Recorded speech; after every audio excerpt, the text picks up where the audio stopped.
Good morning, everyone. We're in Crown Heights celebrating the upcoming wedding of our son Uziel tomorrow night.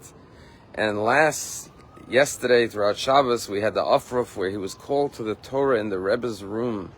And then we had a Farbringen that lasted from after davening all the way through the end of Shabbat. And there was so much celebration and saying l'chaim and eating and drinking and celebrating Jewish nachas. But in this week's Parsha, we read about the reunion of the family of Joseph and the brothers. And we find that when Joseph saw the brothers for the first time, he invited them to a meal together to eat.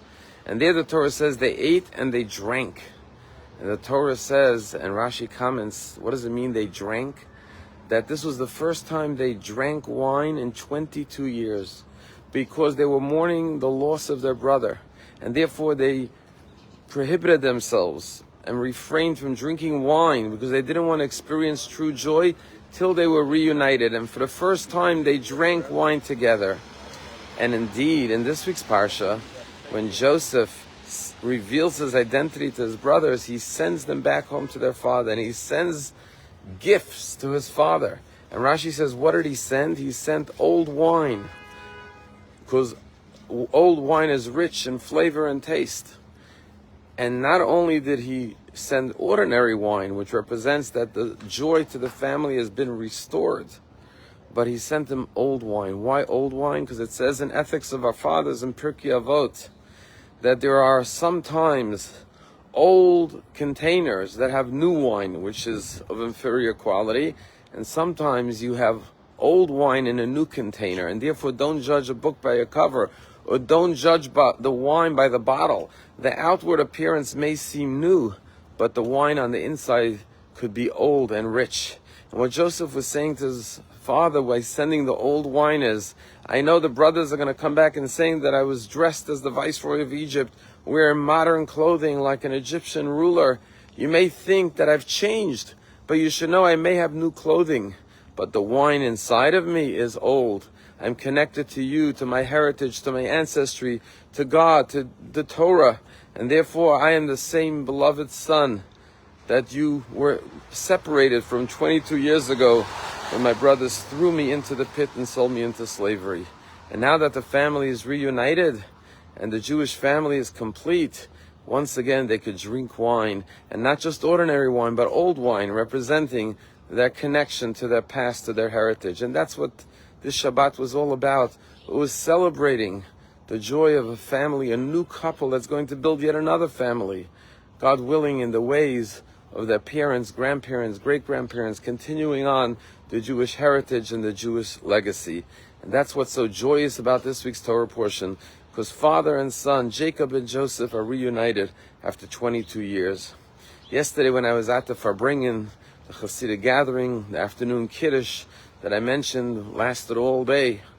Someone told me a story. He's a Chabad rabbi, and he told me he was talking to one of his members of his community, and he's a middle-aged man, very successful, and he said, Rabbi, let me tell you the happiest moment of my life, and my whole life I wish I could re-experience the joy I felt in that moment. He said, what was it? He says, when I was a kid, I once had a sleepover at a friend's house, and I was sleeping on the top of a bunk bed. In the middle of the night, I fell off the bunk bed, and I hit my head on a metal, and I started bleeding.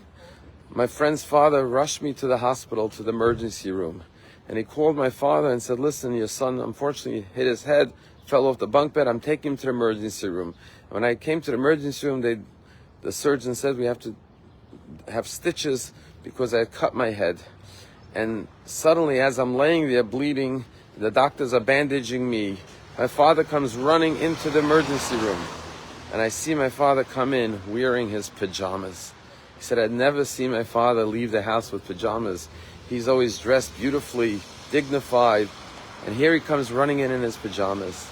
He said, the love I felt from my father, that he didn't even take the time to put on clothing, he just came running in his pajamas just to be with me. He said, that love made me feel so happy that it was the happiest moment of my life. And all my life, all I want to do is feel that love once again. There's no greater joy, no greater happiness in this world than the love of family, the love of the brothers reuniting with Joseph, drinking the wine, not just ordinary wine, but the old wine, the wine that connects us to generations past. Tomorrow night when we stand under the chuppah, God willing, with a zeal, there is a tradition that says that 3 generations of souls descend from the next world to come down to the chuppah, to the marriage ceremony of their descendants.